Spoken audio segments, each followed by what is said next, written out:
Señor bendiga nuevamente, mis hermanos, queridos amigos. Realmente un gozo, una alegría una vez más en la oportunidad de estar acá con ustedes y el día de hoy ser un instrumento en las manos de Dios para comunicar una vez más su palabra, su bendito evangelio. Y un deseo y anhelo que tengo el día de hoy es que te vayas exhortado, pero también consolado con la abundante gracia en la cual tú y yo podemos y debemos estar totalmente sumergidos. Realmente que hoy en esta predicación Cristo sea glorioso, Cristo sea magnificado y sea una vez valorado por su iglesia. Y sabemos que esto solamente lo puede hacer el Espíritu Santo en el corazón de cada uno de nosotros. Por eso es que quisiera hacer una corta oración para que el Espíritu de Dios use su palabra para traer esa consolación, esa exhortación que nuestros corazones necesitan. Señor, exáltate una vez más en la predicación de tu palabra. Permite, oh Dios, que en esta mañana tu nombre, tu gloria, tu honor sea tan exaltado, Dios.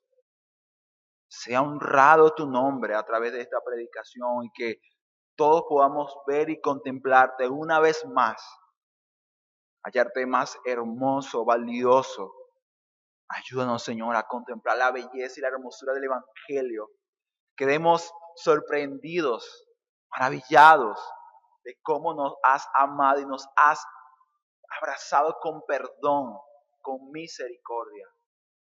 Habla, oh Dios, hoy a tu pueblo, a tu iglesia, y también, oh Dios, a los amigos que hoy están en medio de nosotros.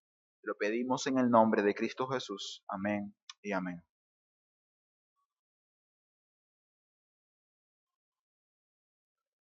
Mis hermanos, hoy estaremos en Tito capítulo 3, del versículo 3 hasta el versículo 7.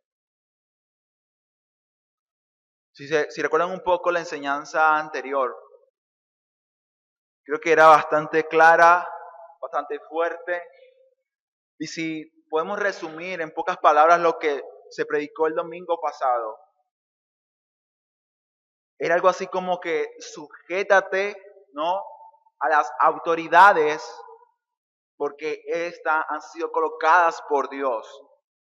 Sujétate a las autoridades porque eso trae gloria y honor al nombre de Cristo.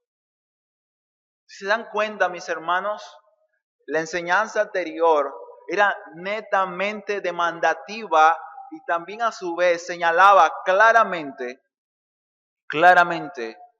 un tipo de vida o un tipo de actitud o forma de vivir de los cristianos en un mundo que, por cierto, como decía nuestro hermano Gilbert, tiende a violar las leyes y a deshonrar las autoridades.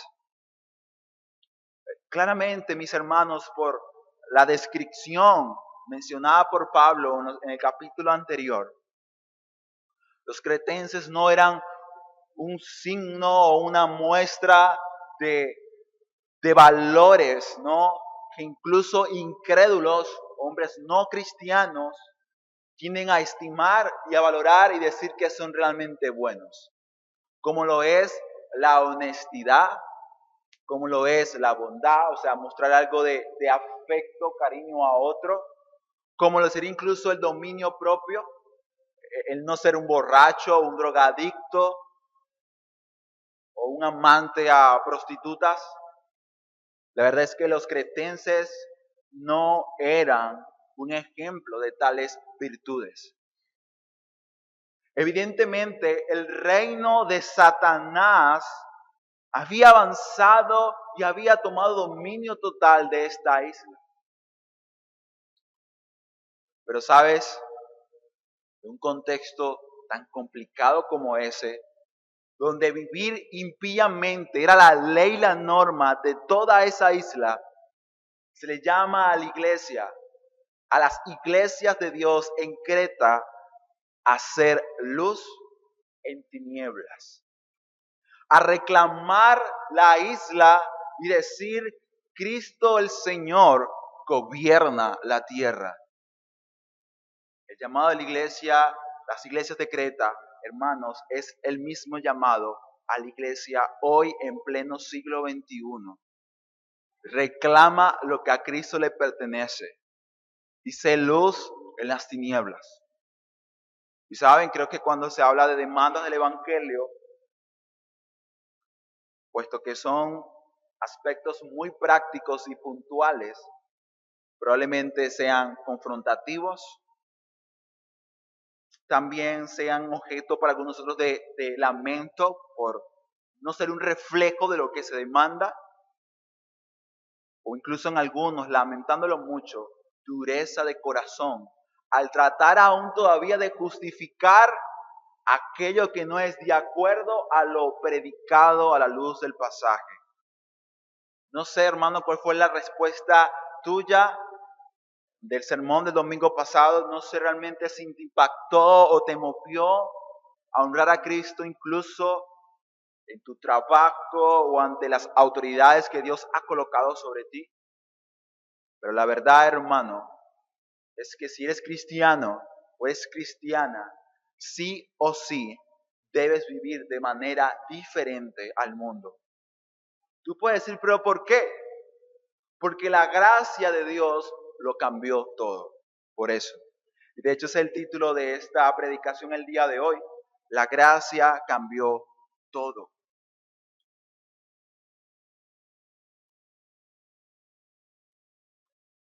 Seguramente tú pensarás, ¿y qué fue lo que cambió la gracia? ¿Qué hizo la gracia? Hermano, es importante pensar que aunque hay pasajes como los anteriores, lo que se han predicado anteriormente, que son muy prácticos, aunque puede parecer un mensaje moralista donde te mandan a vivir correctamente, sin embargo, en la mente de Pablo, cada exigencia, cada llamado a vivir una vida piadosa, en el pasaje anterior, en caso una vida sometida a las autoridades, con humildad y mansedumbre, la mente de Pablo, estas exigencias prácticas, vivenciales del cristiano, no están desligadas o desconectadas de la gracia de Dios. Y esto realmente es un consuelo y un ánimo al corazón del cristiano que quiere vivir en conformidad a lo que antes se ha predicado. Es un consuelo para el joven que sigue luchando con su pecado y dice, ¿hasta cuándo, Señor? Quiero servirte, quiero amarte, quiero vivir para tu gloria. Es un consuelo para la anciana que se ve a sí misma y dice, yo no soy el mejor ejemplo de piedad. ¿Qué hago? Tengo que enseñar a las más jóvenes. La gracia de Dios es suficiente para los ancianos, para toda la iglesia, porque es la gracia de Dios la que hace posible que la iglesia sea realmente luz y sal de este mundo. El argumento de esta predicación es el siguiente. La gracia de Dios es el fundamento de la verdadera mansedumbre. Repito, la gracia de Dios es el fundamento de la verdadera mansedumbre. La mansedumbre, si lo piensan, es un fruto del Espíritu Santo, según Gálatas, que a la vez viene a ser una buena obra que los cristianos deben practicar. Y la gracia es el fundamento, es la base por la cual esta es exigida a cada cristiano. Es lo que vamos a ver el día de hoy a través de estos versículos. Las evidencias o las muestras de que tal declaración es cierta, que la gracia de Dios realmente es la base y que la gracia cambió todo, son las siguientes. Versículo 3, primer punto, lo que éramos sin la gracia de Dios. Lo que éramos sin la gracia de Dios. Segundo punto, lo que somos en la gracia de Dios, desde el versículo 4 hasta el versículo 7.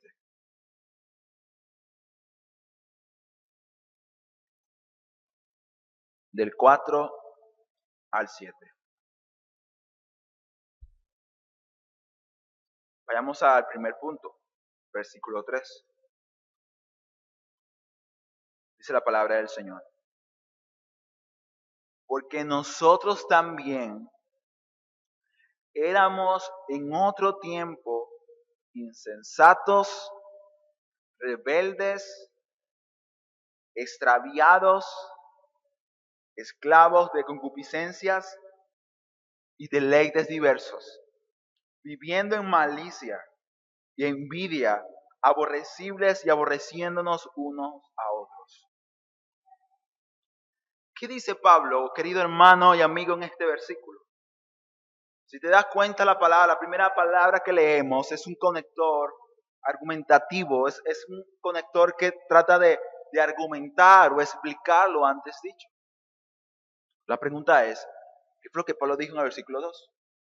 Si recuerdan, claramente dice que a nadie los cristianos, los hermanos de Creta, tenían que difamar, no tenían que ser hombres obviamente vulgares o hombres, dirían algunos camorreros, peliones, buscapleitos, sino más bien dice amables, mostrando toda mansedumbre para con todos los hombres. Se dan cuenta, acá la clave es que Pablo ha dicho a los hermanos a que deben ser hombres mansos, hombres humildes. Se dan cuenta, hermanos, la pregunta que deberíamos hacernos, ¿por qué un hombre no se sometería y respetaría a las autoridades? Por lo contrario a lo que es la mansedumbre, por humildad, por rebeldía, por orgullo. Entonces lo que Pablo está diciendo es que la clave, lo que el cristiano necesita, que no tiene el mundo, es mansedumbre, para que de esta forma, sin importar si la autoridad es digna o no digna, los cristianos sean reverentes, respetuosos con las autoridades, y Pablo también termina diciendo, con todos los hombres. Se dan cuenta, es un absoluto, hermano, no es simplemente con los hermanitos de la iglesia, no.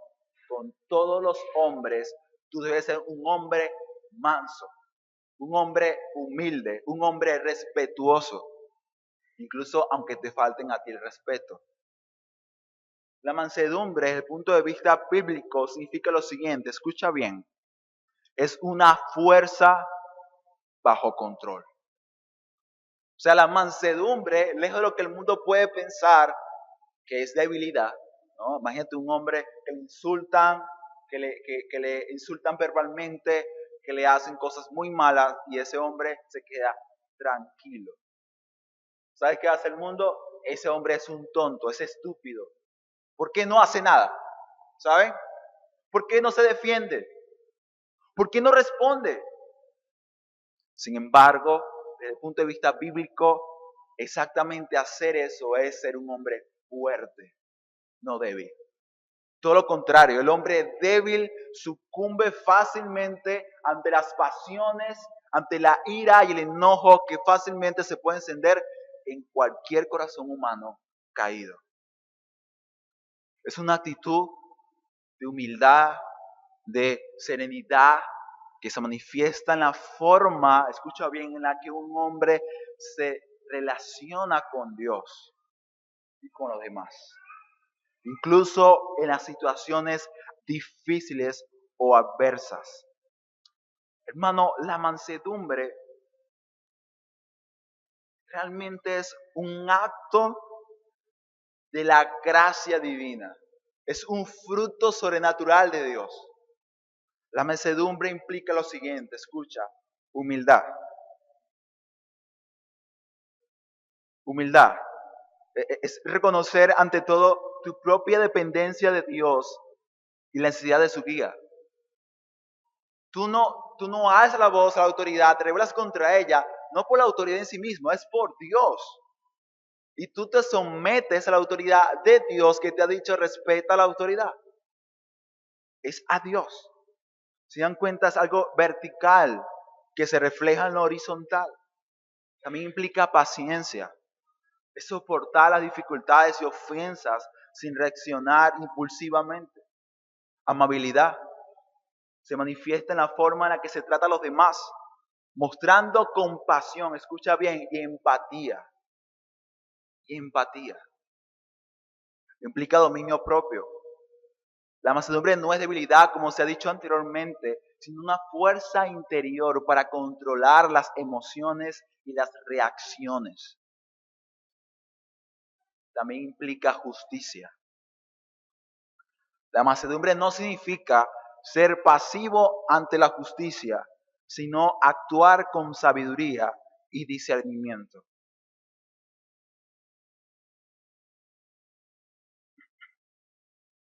Todo eso que he dicho antes son aspectos claves de la mansedumbre desde el punto de vista bíblico, desde el punto de vista de la palabra de Dios. La pregunta sería, ¿cómo esto luce en la práctica? La pregunta sería, ¿cuántos de nosotros realmente somos hombres mansos?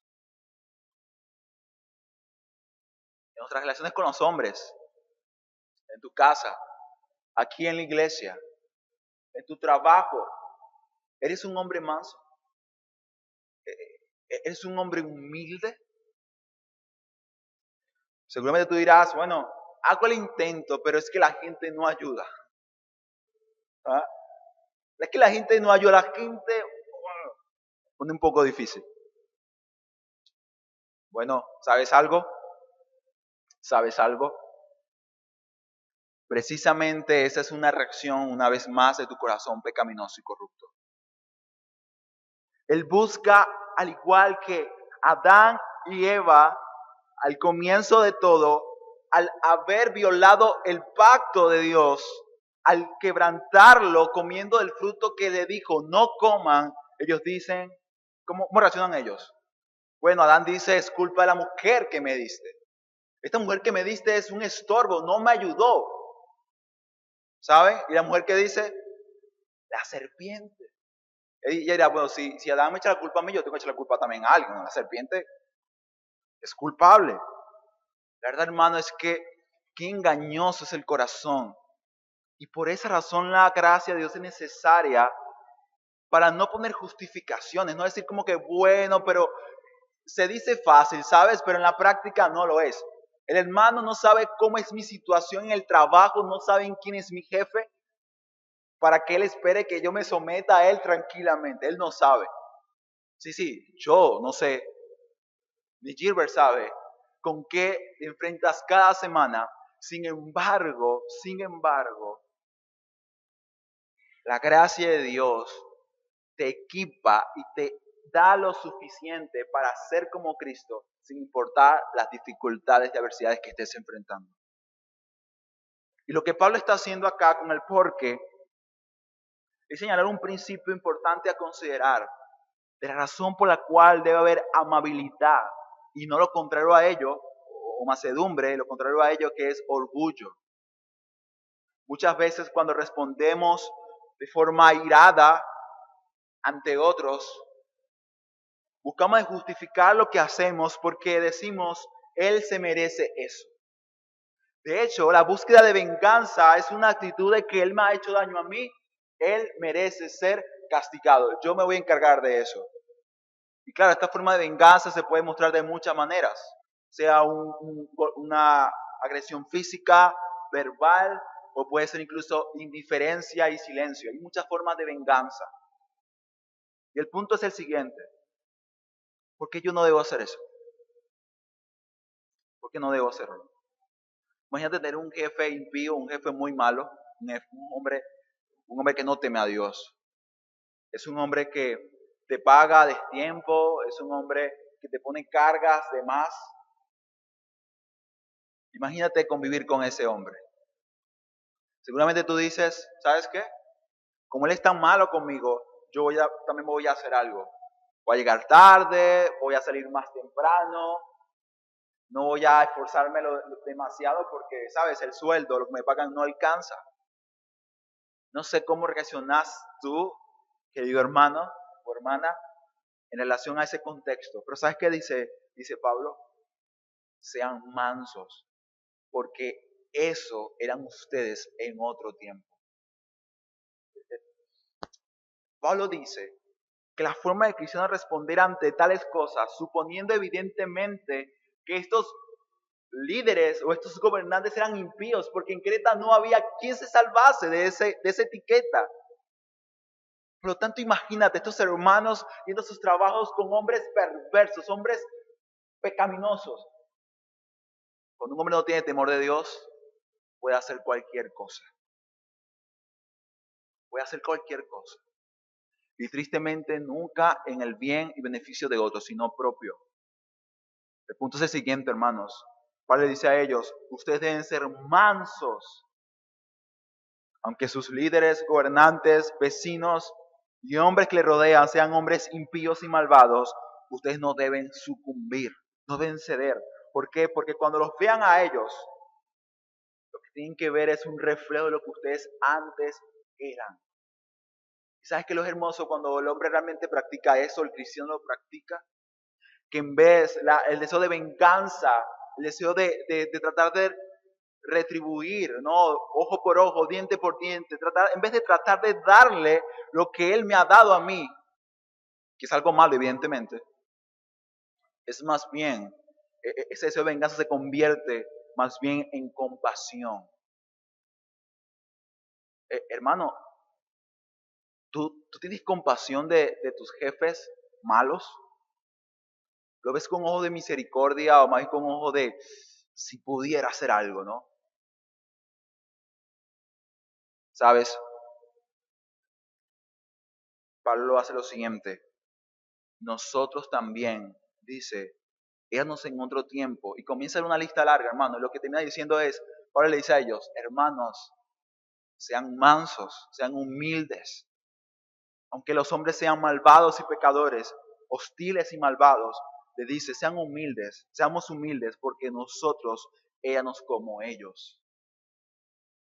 Hermano, Pablo lo que está haciendo es tratando ahora de girar el rostro de los hermanos y hacerles ver el pasado, lo que ellos antes eran. ¿Qué eran los hermanos de Creta? Eran insensatos y rebeldes. Esas dos partes son interesantes porque otras versiones dicen, éramos necios. Y hermanos, si usted va a la escritura, sabrá que la necedad en definición, en esencia, es decir Dios no existe. La necedad es una rebeldía vertical, es literalmente decirle a Dios, Dios no existe y yo haré lo que yo quiera. La necedad es evidentemente una actitud vertical, es decirle a Dios, Dios no existes y yo haré lo que me da la gana. Esto lleva evidentemente a la rebeldía, porque si Dios existe, hay una ley que Dios ha establecido y toda actitud, todo proceder de un hombre que niega a Dios, le da la espalda a Dios, es evidentemente la desobediencia. Por lo tanto, se llama acá extraviados. Hay un orden. Porque Dios existe, es que hay un orden, hay un camino, hay una verdad absoluta y el mundo vive extraviado de ese camino. Y Pablo le dice, nosotros éramos así, hermanos. Nosotros éramos así. Hermano, ¿recuerdas lo insensato, lo necio que eras? Pues Pablo te dice, recuérdalo. Dice hoy, Iglesia Roca Eterna, recuerda lo que eras antes. Dice además, éramos esclavos de concupiscencias y deleites diversos. Nosotros a veces somos tan fáciles, ¿no?, para señalar y repito, sin compasión alguna, decir, mira ese homosexual, mira esa lesbiana, o ese joven que es adicto a la pornografía. Bueno, pero ¿acaso nosotros no éramos así antes de Cristo? ¿Acaso no también estamos dominados por nuestras pasiones y no había la posibilidad de ser libres de ellos? Ellos están viviendo lo mismo, hermano. Ellos están cegados, son esclavos del pecado. Pero olvidamos que nosotros éramos también así.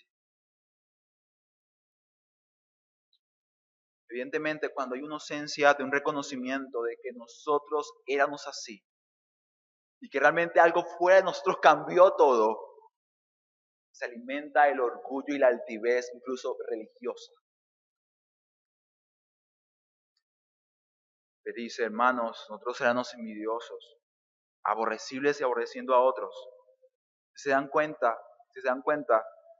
el hecho de que una relación vertical estaba rota, esto implicaba o da como fruto incluso el hecho de que ellos fueran esclavos de sus propias pasiones. Y el mundo piensa que esto es libertad. Y seguramente tú, amigo mío, piensas y dices, ¿cómo que soy esclavo? ¿No? ¿Cómo que soy esclavo? Si yo hago lo que yo quiero. Si haces todo lo que tu carne pecaminosa, pervertida y dañada quiere hacer, eso es lo que haces. No tienes libertad. Pero además de eso dice que esta decadencia, el hecho de que esta relación vertical estuviera rota, implica incluso que el propio hombre sea el hombre que cause daño a otros. Piénsalo por un momento, ¿quién mata? ¿Quiénes son los que violan a niños, familiares, físicamente? ¿Quiénes los hacen? ¿Quién hace eso? ¿Quién miente? ¿Quién roba? ¿Quién lo hace? El hombre. ¿Pero qué tipo de hombre? El tipo de hombre o mujer que éramos nosotros antes de Cristo. Hermanos, Pablo está diciendo, hermanos, recuerden lo que eran antes. Yo creo que debido a la tendencia orgullosa, que de hecho no hace falta que te enseñen a ser orgulloso, tú eres orgulloso ya. De fábrica salimos orgullosos y altivos. Y muchas veces ese orgullo es vestido de piedad o de religiosidad en las iglesias locales, en las iglesias cristianas. Voy a decir algo así, yo antes era orgulloso porque, bueno, yo era el mejor haciendo esto. Yo era el mejor jugando fútbol. En mi caso no era cierto, no era el mejor. Hacía el esfuerzo y en estos días pienso volver a la cancha si Dios no lo permite, pero no es mi caso, pero imagínense eso.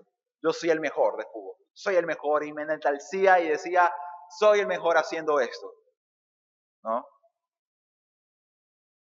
Pero ahora me convierto a Cristo y ahora yo digo, pero soy el mejor predicador. Yo soy el mejor cristiano. Mira, es que yo soy tan piadoso y tan justo que hasta Cristo se quería sorprendido al verme. La verdad, la pregunta sería, ¿realmente cambié? ¿Algo cambió? No, para nada. El contexto sí cambió, pero el corazón y la actitud orgullosa y altiva no ha cambiado. Hermanos, es la tentación en la cual nos hallamos constantemente sumergidos, o al menos siempre caminamos por esa tierra minada, en el que tristemente, pero el orgullo, como le comentaba a alguien, las caídas son caídas profundas. Y cuando te elevas, pareces un cohete, parece que fueras a llegar a Marte. Eso lo hace el orgullo. Cuando estás bien, tú dices, gloria a Dios, mira, no he pelado un día, hago mi devocional, estoy orando constantemente, predico el evangelio. Y te sientes muy bien, muy contento. Yo te pregunto, ¿pero por qué? Porque estás conociendo más a Cristo, te estás deleitando más en Dios, porque estás quedando maravillado y sorprendido por la persona de Cristo, por la profundidad de la relación que has obtenido por medio de lo antes dicho. O te sientes bien porque, claro, haces tus devocionales todos los días y predicas como el otro que no predica, y porque te congregas regularmente como el que no lo hace. La verdad es que cuando nosotros olvidamos la gracia, lo que Dios ha hecho, nos convertimos en hombres altivos, orgullosos, que no somos capaces de tener compasión y paciencia de las debilidades de otros. Tú dices, este hombre sí es débil, ¿no? No es como yo. Actuamos como el fariseo ante el publicano. Gracias, oh Dios, porque no soy como ellos. ¿Sabes qué pasa cuando te choca la realidad de que realmente eres un hombre pecador igual que el publicano? Te repito, te caes profundamente.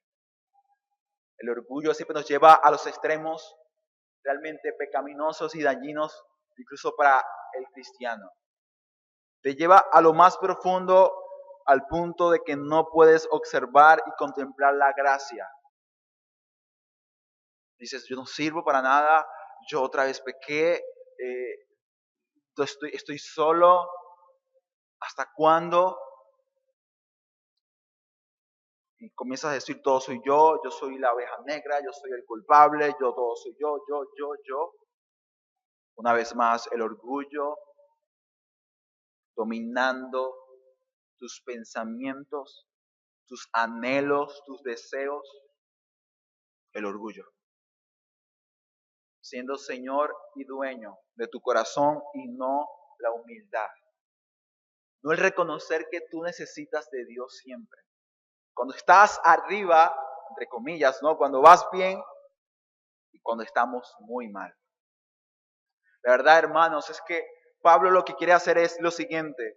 Mostrarles, recordarles que ellos eran así de corruptos y malvados como los cretenses en la isla en la cual se encontraba ellos eran. Igualmente, iglesia, hoy día Dios te recuerda que tú eras un reflejo de lo que hoy vemos como inmundo y como incluso algo que Dios desprecia y que evidentemente a su debido momento hará que Cristo venga en poder y gloria y juzgará a todo ser creado. Pero ahora, ¿sabes qué dice Pablo? Versículo 4, segundo punto. Ahora te va a decir lo que ahora somos en la gracia de Dios. Pero, versículo 4, pero cuando se manifestó la bondad de Dios nuestro Salvador y su amor para con los hombres, Pablo dice, nos salvó. Oh, hermanos, qué glorioso pero. Particularmente los pero son tan importantes en las epístolas y esto que tiene que ver con la gracia de Dios son una ventana que trae frescura, que trae luz al mundo, a la iglesia. Hermanos, cuando meditaba en este pasaje, yo decía, Señor, realmente estoy consciente de lo malvado que soy, de lo pecador que soy. No es fácil definir la depravación total y decir que, bueno, sí, que un hombre está depravado totalmente, pero hermano, no se te olvide que todavía hay residuos de mal en tu vida y en mi vida todavía. Que todavía el pecado es una realidad con la cual debemos luchar constantemente. Pero hermanos, aunque esto es cierto, es un consuelo inigualable, realmente glorioso, el saber que la gracia de Dios, que Dios mismo cambió todo. Que Él radicalmente transformó un día oscuro en un día de luz y esperanza real para toda criatura. Hermanos, nosotros estamos perdidos, condenados, éramos rebeldes, altivos, como dice Pablo en Efesios capítulo 2, éramos hijos de ira, despreciables, no amábamos a Dios, no honrábamos a Dios, despreciábamos a Cristo y su sangre era tenida por inmunda. Eso éramos nosotros. Y lo que lo cambió por completo no fue lo que tú hiciste. No es que tú eres una persona realmente atractiva para Dios. No, Pablo dice, no por obras de justicia que nosotros hubiéramos hecho. No, solamente fue por su misericordia. Por la misericordia de Dios, por la bondad de Dios, solamente por eso tú y yo somos llamados iglesia de Dios, pueblo santo, hijos del Padre. Hermano, ¿realmente entendemos esto? ¿Realmente podemos digerir esto? Algo que realmente nos hace daño es precisamente olvidar esto que Pablo está diciendo. Ustedes han sido salvados y rescatados por la pura gracia de Dios, por el acto soberano de Dios de haberte escogido y haber hecho algo para cambiar el rumbo que tú y yo teníamos, y ese rumbo nos llevaría a la perdición y condenación eterna, pero que Dios, por su pura gracia, por su bondad, por su misericordia, cambió nuestro destino.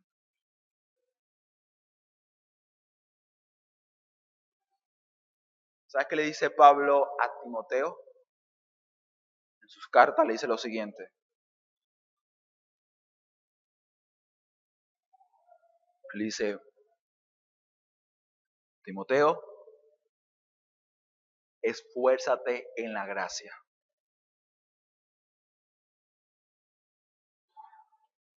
Es un poco paradójico esa expresión, ¿cierto? La gracia habla de que todo lo ha hecho Dios. La gracia habla de un regalo inmerecido, habla de algo que Dios mismo, como dice el pasaje, Él mismo se ha encargado de hacer.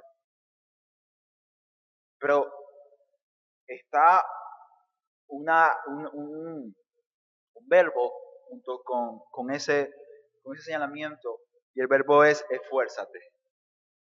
Pero, ¿por qué debo esforzarme en la gracia? ¿Por qué si hablamos de la gracia? ¿Por qué tengo que hablar del esfuerzo que yo tengo que hacer? O que en este caso Timoteo tenía que hacer. Hermanos, es un esfuerzo, no solamente que Timoteo tenía que hacer.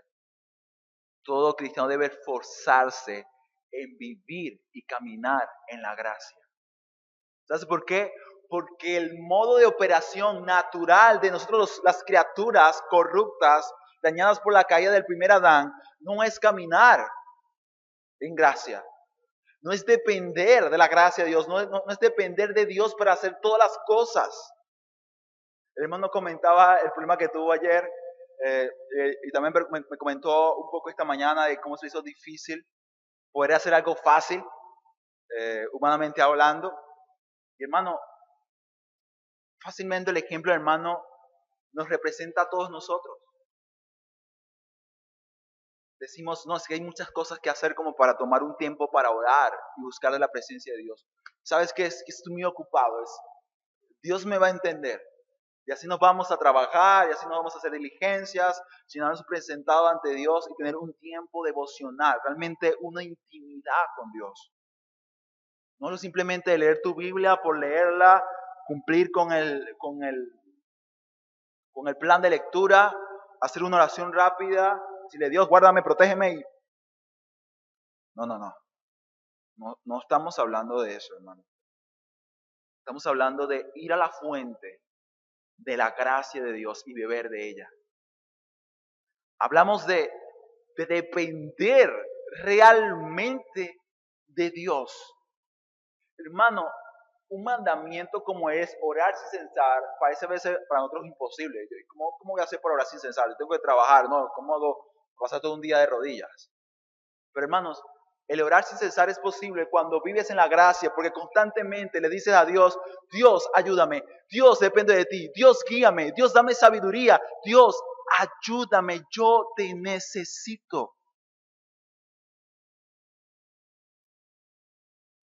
Porque la gracia, repito, habla y nos señala que nada hemos hecho ni nada podemos hacer, y que solamente lo que debemos hacer es abrir nuestras manos y recibir la ayuda de Dios. No hacemos nada, simplemente decir, Dios, aquí estoy. Dios, ayúdame, Dios, guíame, Dios, dame sabiduría. Dios, aquí estoy, aquí estoy. Y Pablo señala que ellos debían y podían ser hombres mansos, porque la gracia de Dios lo hace posible. Y tú dirás, ¿cómo lo hace posible? ¿Cómo es que yo, un hombre tan orgulloso y altivo, puedo llegar a ser manso? Un hombre tranquilo, un hombre que se somete a las autoridades, un hombre que honra a sus autoridades, no simplemente se somete porque dice, bueno, tengo que hacerlo porque si no, no me pagan, o si no me despiden del trabajo. No, incluso hacerlo de forma complaciente. Es incluso buscando agradar a tu autoridad o al hombre que tienes enfrente de ti por la gloria de Cristo. ¿Cómo es posible eso? Pablo lo hace rápidamente, pero de forma espléndida y hermosa. Pero dice que es posible por el lavamiento, la regeneración y renovación en el Espíritu Santo. Bueno, el lavamiento, obviamente das mención al agua, ¿no? Que es vertir agua y limpiar. Era algo que en países palestinos, aunque había poca agua, se hacía, incluso era importante lavarse las manos siempre antes de comer. Por eso es que recuerdan el problema que hubo ahí de los fariseos, ¿por qué ellos no se limpian las manos? ¿Recuerdas también la escena de Juan el Bautista llamando al arrepentimiento, llamando a las aguas? Dice, pero ¿qué está pasando ahí? ¿Por qué agua? ¿Por qué agua? El llamado de Juan Bautista es arrepentidos y convertidos. El llamado era un llamado de arrepentimiento y las aguas, lo que estaban simbolizando, señalando, era la ansiedad de ser purificado, de ser limpiado de pecado y maldad. Y esta es una imagen dramática para el momento en el cual Juan el Bautista comenzó a hablar. ¿Sabes por qué? Porque el judío común no se bautizaría. El hombre inmundo sí lo haría. Así que el estar en las aguas era reconocer que eres un hombre inmundo, un hombre pecador, que necesitaba ser limpiado, regenerado por Dios.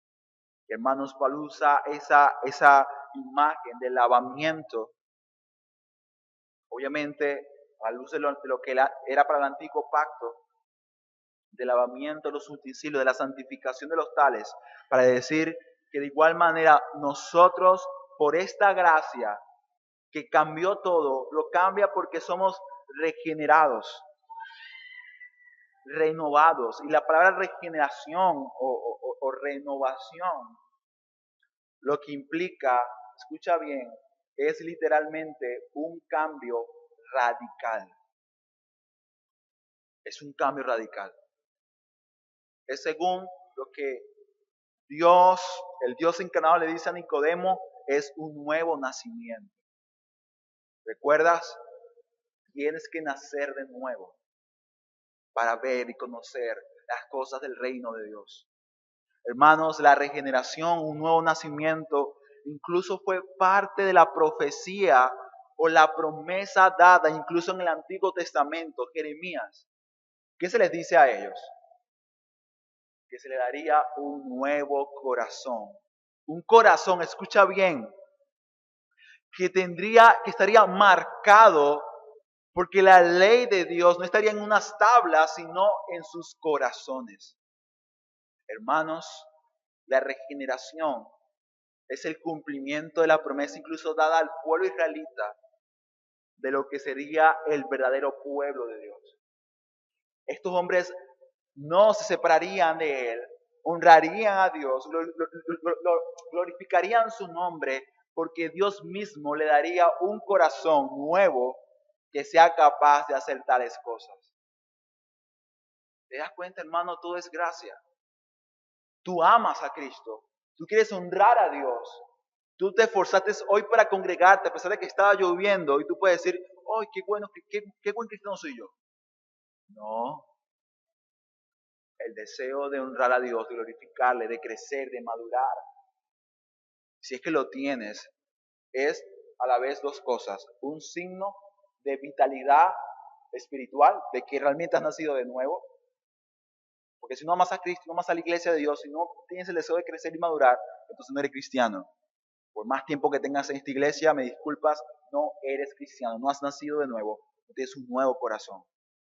Pero si en cambio, si tienes estos deseos y anhelos, estos son una muestra, además de que has nacido de nuevo, también una muestra de la gracia de Dios que activamente opera y obra en tu corazón. Solamente por la gracia de Dios, como dice Filipenses, tienes el querer, el sentir y el hacer por la buena voluntad de Dios, porque Él es el que coloca eso en sus corazones. Hermano, la base de la capacidad de poder vivir para la gloria de Dios, de honrar a Dios, de glorificar a Dios con buenas obras, la base de todo esto es la obra regenerativa del Espíritu Santo. Puedes hacerlo porque tienes vida espiritual, porque el Espíritu Santo te dio vida para vivir. Hermanos, la gracia de Dios es radical, es completa, no es algo parcial, no. Pablo señala que la gracia de Dios lo es todo para el cristiano. Él dice, fue derramada abundantemente por la causa de Cristo, el cual es, dice Pablo, nuestro Salvador. Hermano, ¿te puedes dar cuenta cómo este cuadro o esta pintura de la gracia de Dios se pinta trinitariamente? La Trinidad aquí presente, hermano, habla de que Dios manifiesta su bondad y su gracia y su misericordia. Nos dice que el Espíritu Santo opera en el corazón del hombre, el hombre que antes estaba muerto, ahora tiene vida. ¿Por quién? Por la obra del Espíritu Santo, la regeneración, renovación, una nueva creación, una nueva criatura. Efesios capítulo 2, somos hechura de Dios. ¿Quién hace eso? El Espíritu Santo. Y ahora Pablo dice que por Jesucristo es que esta gracia abundante ha sido otorgada y ha sido recibida. ¿Por qué? Porque en Cristo, versículo 7, somos ahora justificados. ¿Te das cuenta? ¿Te das cuenta? Aquí el estar justificado no es justificarse como hacemos nosotros, ¿no? Bueno, sí, hice eso, pero lo hice por esto y aquello. No hablamos de ese tipo de justificación. Hablamos más bien de algo legal. Hablamos de el hecho de ser declarado justo, en este caso, aunque no lo somos. No lo éramos ni lo seremos por sí mismo. Hablamos de que Dios, el Dios encarnado, toma el lugar de nosotros y de esta manera Él satisface plenamente, completamente la ira de Dios y a la vez nos otorga su propia y real justicia para que ahora podamos ser vistos por Dios como su Hijo, Jesucristo. Un hombre decía esta frase y me quedó en la mente y me impactó, las comparto con ustedes. Este hombre decía que lo que sucede en la obra de Cristo, en lo que Cristo hizo, en la justificación, es que literalmente lo que Cristo ha hecho es lo siguiente.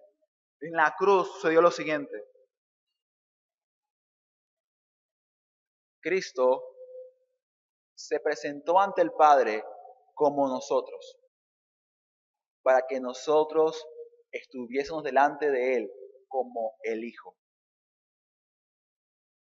Hermanos, Cristo dijo en la cruz, Dios, ¿por qué me ha desamparado?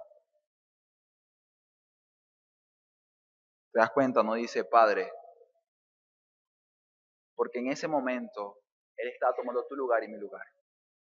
El lugar del pecador, del impío malvado.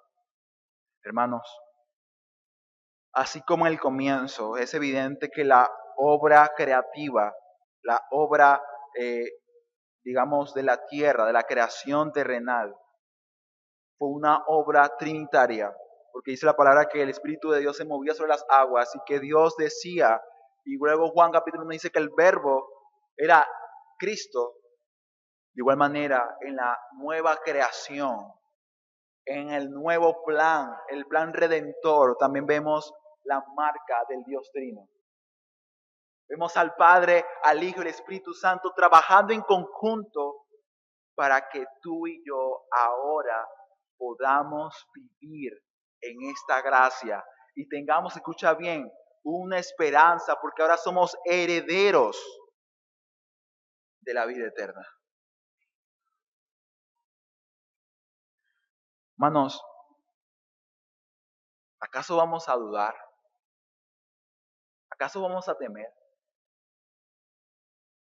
¿Tú crees que en una obra tan importante como esta, en la cual el Dios Trino, escucha bien, el Dios Trino intervino y trabaja activamente, ¿vas a perder algo? No. Ayer estaba viendo unos asuntos acá, un video que hablaba acerca de unas estafas que sucedieron estos hombres por esa presión, ¿no?, tan grande de tener que pagar tanto dinero. Se quedaron a matar con el tema de las criptomonedas, el Bitcoin. Muchos de estos hombres ofrecían un cierto beneficio y la gente comenzó a invertir, a comprar esta moneda locamente. Ellos hicieron muchas riquezas y por un tiempo le pagaban, ¿no?, lo que habían prometido de ganancia como retribución a la inversión que habían hecho, pero luego de un tiempo ya la página se caía, ya no había respuesta y la gente que había invertido millones perdía todo. ¿Te imaginas haber invertido millones en una moneda que al otro día te dicen de que ya no sirve, se cayó la página y que el dueño de la compañía desapareció, o se murió, o se mató? ¿Cómo te sentirías? Al borde de la desesperación.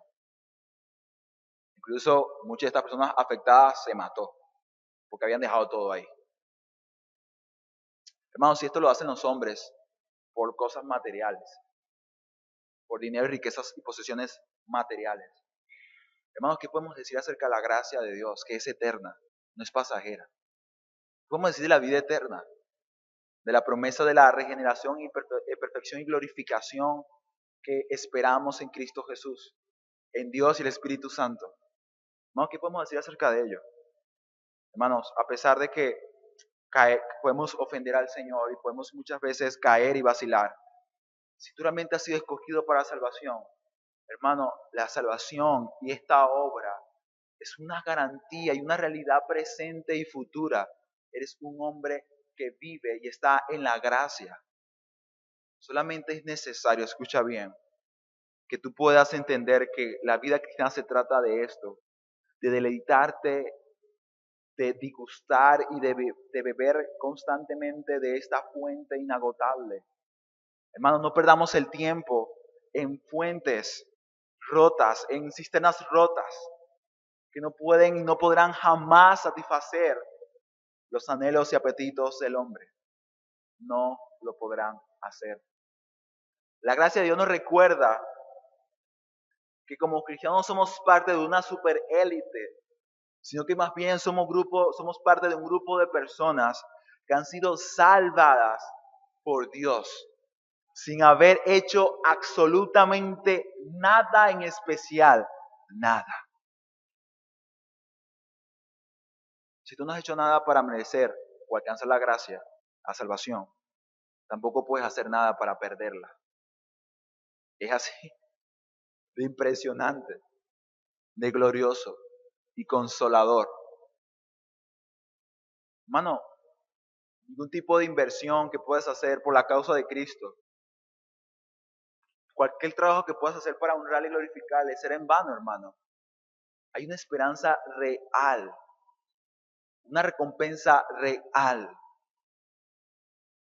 Si te esfuerzas tanto por lo que perece, ¿por qué no esforzarnos a vivir para la gloria de Dios en asuntos que son eternos, que son gloriosos, que no tienen precio y valor, que no se pueden comprar, que de hecho lo recibiste porque Dios quiso? El Evangelio verdadero, en el Evangelio verdadero no hay lugar, escucha bien, para la altivez y el orgullo humano.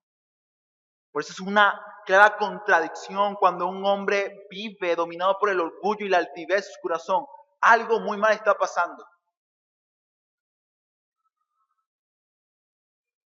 Puede que haya pasado que la luz de la gracia de Dios dejó de iluminarle por su propia negligencia, o incluso el hecho de que nunca ha nacido de nuevo y por lo tanto no tiene el don de la gracia, el don del arrepentimiento. Porque el orgullo, escucha bien, en el Evangelio se muere de hambre. El orgullo en el Evangelio se muere de hambre. Porque no hay ninguna obra o mérito humano para que el orgullo se alimente. ¿Te das cuenta cómo lo que se dijo al comienzo realmente es cierto? La base, el argumento, la base de la verdadera mansedumbre, hermano, es la gracia de Dios. Es la gracia. La gracia hace posible que un hombre orgulloso y altivo, rebelde, se someta a las autoridades y sea humilde, sea manso, que sea incluso condescendiente y tenga misericordia y compasión, incluso de aquellos que le hacen daño y le persiguen. Hermanos, la gracia de Dios es el fundamento y la base de una vida realmente piadosa, de una vida justa, de una vida que trae gloria y honor al nombre de Cristo y se convierte en un adorno del Evangelio. Querido amigo aquí presente, tú no puedes ser un hombre manso, tú no puedes ser un hombre con dominio propio, no te puedes controlar, no lo puedes hacer. Solamente la gracia de Dios puede regenerar y cambiar tu corazón, tus afectos, para que tu principal y único deleite sea Dios. Y partiendo de ese hecho, de que te deleites y te goces plenamente en Dios, tu vida cambiará por completo. Si para ti Dios no es lo principal y lo más importante, si para ti Cristo no es el gran tesoro, olvídate. Jamás tendrás la oportunidad de representar y mostrar al mundo que Dios salva a pecadores. Querida iglesia, queridos hermanos, podemos y debemos ser hombres mansos, hombres humildes, porque la gracia de Dios, como dice Pablo, nos enseña a vivir de esa manera. Recuerda que la gracia nos enseña que siendo pecadores miserables y condenados eternamente, la gracia y la bondad de Dios, no nuestras obras, lo cambió todo. Para que ahora no solamente seamos luz en el mundo presente, sino también esperemos con viva y real esperanza la vida eterna que se nos ha sido reservada por la causa de Cristo. Hermanos, vivamos para la gloria de Dios y dejemos de desperdiciar tanto el tiempo. Trabajemos para Cristo. Es el mejor jefe y mejor patrón que puedes conseguir. Oremos al Señor y demos gracias a Él por su palabra. Señor, damos gracias a ti una vez más por este mensaje consolador que trae ánimo, gran consuelo a nuestras almas, a veces afligidas y atribuladas. Nos recuerda de que todo es por gracia. Ahora ayúdanos a vivir en esa gracia, Señor, a esforzarnos, a encaminar en ella. A recordar que si hoy te servimos, si hoy nos congregamos, si hoy te amamos, es por tu gracia. Y por esa misma gracia también confiamos y creemos que puedes traer salvación a los perdidos, a los amigos que nos escuchan. Lo pedimos, oh Dios, haz una vez más notoria tu gracia y tu poder. En los pecadores al salvarlos y cambiarlos por completo, y en los cristianos para hacer luz y sal en la tierra y ser una iglesia que sea un estorbo, un impedimento a la avanzada de la ideología, del pensamiento, de la cosmovisión secular, satánica de este mundo. Ayúdanos, Señor, a ser una iglesia apasionada por Cristo, amante de Cristo, celosa de buenas obras. Sabemos que esto es posible por tu gracia. Por eso con ánimo y con esperanza real podemos decir, Señor, avívanos, revitaliza esta iglesia local. Lo puedes hacer. Hay poder en tu gracia para hacerlo. Glorifícate y exáltate una y otra vez en nuestras vidas. Lo pedimos en el nombre de Cristo Jesús. Amén y amén.